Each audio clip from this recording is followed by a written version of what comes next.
Welcome to Technology Information. I'm your host, Stefan. In today's video, we'll delve into the challenges faced by 4,042 Japanese semiconductor companies as a result of China's countermeasures in the semiconductor industry. In the fiercely competitive high-tech landscape, nations are relentlessly pursuing their interests in the semiconductor industry. However, Japan, once a dominant player in semiconductors, now finds itself as one of the casualties. Recent data reveals a staggering 76% drop in profits for Japan's semiconductor sector. So, what factors have contributed to this decline? For decades, Japan occupied a commanding global position in the semiconductor industry, excelling in both rankings and capabilities. However, the escalating actions taken by the United States against Japanese semiconductor products have gradually become a significant factor in the industry's downturn. China's decision to cancel $76 billion worth of foreign trade orders has had severe repercussions for Japanese companies that rely on the Chinese market. Approximately 40% of Japan's chip exports hinge on the Chinese market, translating to an astonishing annual revenue of $11.8 billion. Nevertheless, Japan's unilateral decision to halt the export of 23 semiconductor devices to China, implemented in mid-last month, led to the cancellation of all Chinese orders from Japan.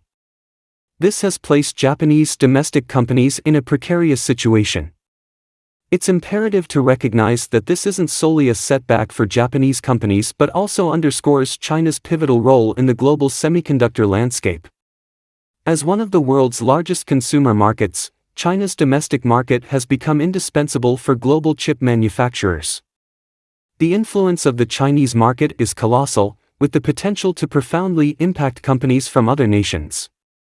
China's decision to cancel Japanese foreign trade orders sends a clear message to the world.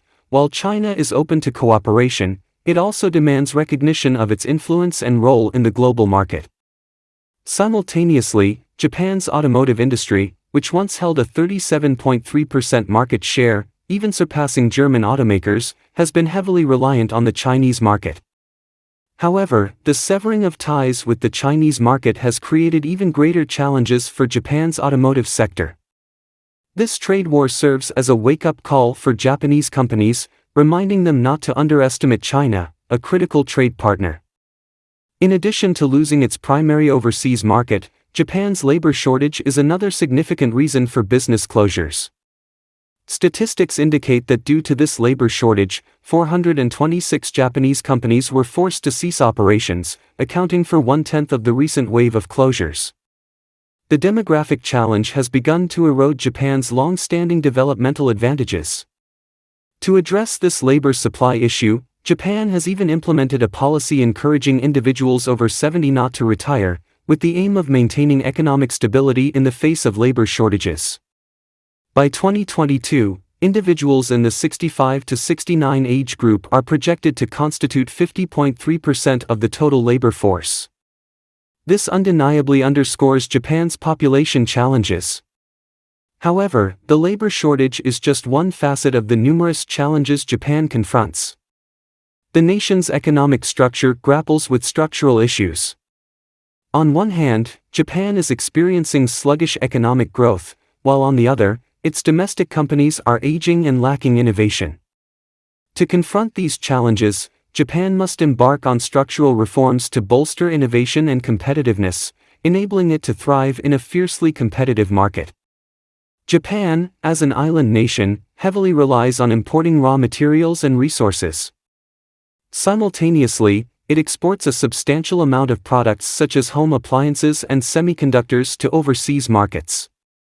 However, the disconnection from the Chinese market has prevented Japanese domestic companies from absorbing the products they manufacture, leading to a sharp drop in market demand. This predicament forces Japanese companies to address their own challenges. Nevertheless, China's disruption of supplies to the Chinese market has not significantly impacted China.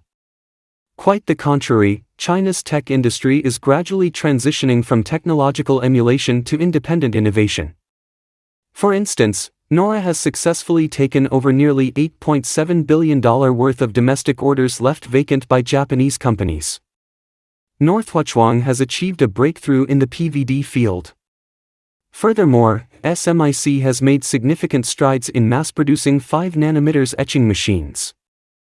These developments signify that China possesses the capacity for autonomous research and production, substituting imported products. While the United States is imposing sanctions on China, Japan has also joined these efforts, implementing export restrictions on Chinese semiconductors and chip materials, which have significantly impacted China's semiconductor industry. In response, China promptly halted the export of rare earth resources, directly endangering the survival of some Japanese semiconductor companies. But why did Japan comply with U.S. sanctions, and what countermeasures did China employ? The United States perceives China's ascent as a threat to its global dominance and has, as a result, imposed a series of sanctions on China. Although the trade war did not produce the desired outcomes, the United States redirected its focus to sanctions targeting China's semiconductor industry. Despite trade tensions, China's unwavering efforts have resulted in qualitative breakthroughs in chip technology. The U.S. sanctions have extended to photolithography machines, rendering China unable to produce chips despite possessing the technology. The United States, in collaboration with the Netherlands and Japan, has laid siege to China's semiconductor industry, not only by obstructing chip technology but also by prohibiting the sale of chips and photolithography machines to China. Moreover, the U.S. has exerted pressure on China's tech companies and technical universities, including Huawei, DJI, and Harbin Institute of Technology.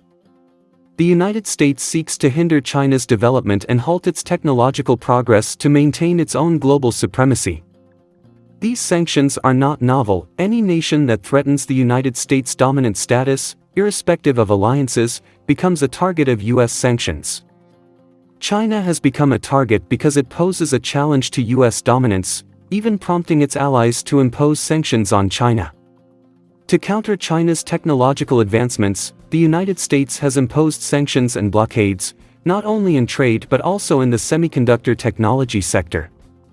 Japan, as a U.S. ally, actively supported the U.S. in limiting semiconductor material exports, assisting in the U.S.'s efforts to contain China. Furthermore, Japan's adversarial stance toward China also reveals its aspirations. These successive rounds of sanctions have not yielded favorable outcomes for the United States. Instead, they have inflicted harm on the U.S. The impact of the U.S. sanctions on China has not been as significant as anticipated. China seized this opportunity to vigorously catch up with the United States, demonstrating that sanctions have not hindered its progress. China initiated countermeasures, exposing its shortcomings, accelerating its technological advancements, and deviating from the U.S.'s expectations. Concurrently, China has made significant investments in chip technology and photolithography research. Although there remains a gap in the chip sector, China has made substantial strides. While the sanctions imposed by the Netherlands, the United States, and Japan have put pressure on China's industries, China's independent research and countermeasures have gradually mitigated the impact of sanctions. The Netherlands recognized that if China continues to make technological breakthroughs, China's market will no longer be essential for Dutch semiconductor companies. Therefore, the Netherlands has actively cooperated with China, attempting to restore semiconductor trade. On the other hand, the United States has been compelled to reconsider its approach, expressing a willingness to cooperate with China. However, China has yet to witness sincere cooperation from the United States. Despite U.S. sanctions on China, China's persistent efforts and countermeasures have maintained its momentum in technological development, diminishing the impact of sanctions, which were not as extensive as the United States expected. Japanese companies that supported the U.S. ban on semiconductor exports to China have undoubtedly made an erroneous decision. This has not only placed Japanese domestic companies in distress but has also exacerbated the structural issues Japan faces. The disconnection from the Chinese market is undoubtedly self-destructive, leaving domestic companies devoid of a stable income source. And that concludes today's video. Thank you for tuning in, folks. Until next time, stay curious and stay connected in the world of technology.